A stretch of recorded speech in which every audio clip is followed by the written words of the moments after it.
क्या राहुल गांधी के पूर्वज मुसलमान थे? ऐसा कौन सा शहर है जहां घड़ियों में 12 नहीं बजते हैं?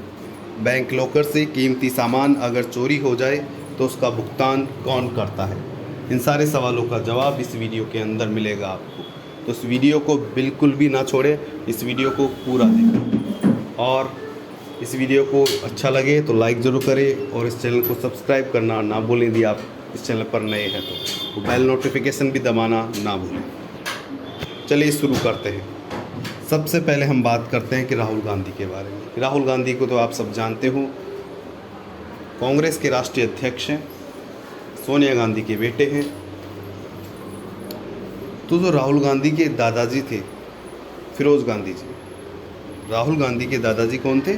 फिरोज़ गांधी जी। उनको कमला नेहरू यानी कि जवाहरलाल नेहरू की पत्नी की सेवा करते देख इंदिरा गांधी कौन थी? राहुल गांधी जी की दादी फिरोज़ गांधी से बहुत प्रभावित हुई और दोनों में प्रेम हो गया, प्यार हो गया। इसके बाद दोनों पंडित जवाहरलाल नेहरू की अनुमति लेने पहुंचे। पंडित जवाहरलाल नेहरू कौन थे? राहुल गांधी की दादी इंदिरा गांधी के पिताजी थे। तो उन्होंने इस शादी के प्रति अनिच्छा जाहिर की। उन्होंने इस शादी नहीं करने के लिए कहा।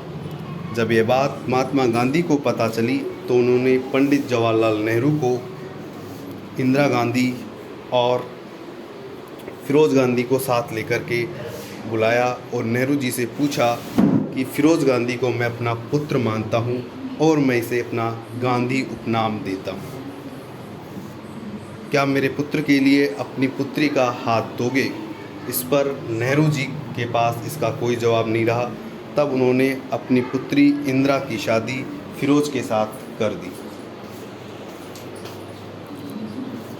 जो राहुल गांधी की माताजी थी एंटोनियो माइनो, जिन्हें आप सोनिया गांधी के नाम से जानते हैं, वो इटालियन है और ईसाई मूल की है। अतः राहुल गांधी क्या हुए? एक ईसाई महिला और पारसी पुरुष की संतान हुई, क्योंकि फिरोज गांधी थे वो पारसी थे, यानी हिंदू नहीं थे वो, लेकिन मुसलमान भी नहीं थे। तो इन सब से जाहिर होता है कि फिरोज गांधी, जो कि राहुल गांधी के पूर्वज थे, वो मुसलमान नहीं थे। चलिए आगे जानते हैं दूसरे सवाल का जवाब। ऐसा कौन सा शहर है जहां घड़ियों में 12 नहीं बजते हैं?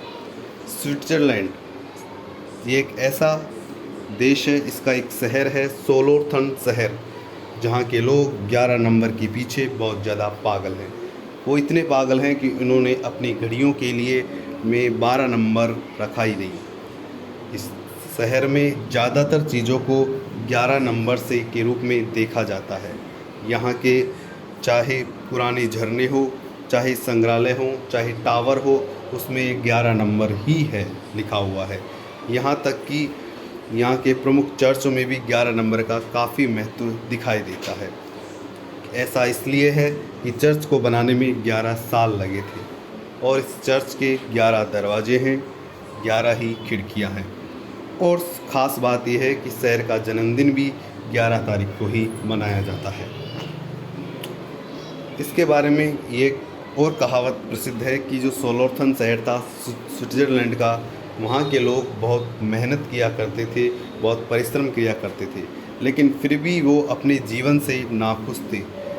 तभी इस शहर की पहाड़ियों से एक एल्फ, जिन्होंने उन लोगों का हौसला बढ़ाना शुरू किया, जिससे उनके लोगों के जीवन में खुशियाँ आने लगी और वो अपने काम को और भी मन लगाकर करने लगे।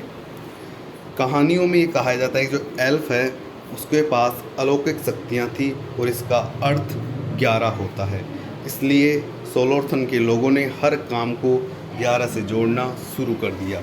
यही कारण है कि वहाँ की घड़ियों में भी 11 तक ही अंक रखे जाते हैं। अब जानते हैं तीसरे सवाल का जवाब कि बैंक लॉकर से कीमती सामान अगर चोरी हो जाए तो उसका भुगतान कौन करता है? मान लीजिए आपने अपने घर की जेवर, पैसे या और भी कोई कीमती चीज़ किसी बैंक के लॉकर में रखे हुए हैं और वो मान लो चोरी हो जाए तो क्या होगा।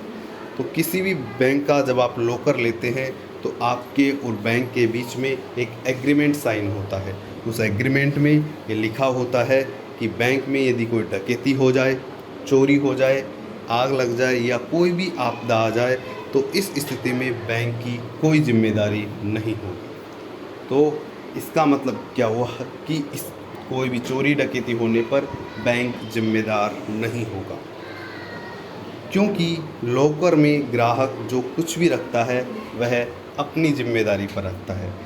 इसका कारण ये है कि लॉकर में आपने क्या रखा, बैंक को इसके बारे में कोई जानकारी नहीं होती है। बैंक ये भी नहीं जानता है कि आप उसने 10 रुपये रखे हैं या 100 लाख रुपए रखे हैं या हीरे रखे हैं, जवाहरात रखे हैं, सोने रखे हैं, चांदी रखे हैं, बैंक वालों को पता नहीं होता है। तो किसी भी आपात स्थिति में बैंक आपके लॉकर में रखे सामान की गारंटी भी कैसे ले सकता है। तो दोस्तों, हमने आज 3 महत्वपूर्ण सवालों के जवाब आप इस वीडियो में देने की कोशिश की। वीडियो अच्छा लगे तो आपसे गुजारिश है वीडियो को लाइक ज़रूर कर दें, चैनल को सब्सक्राइब ज़रूर कर दीजिए। Thank you, bye bye.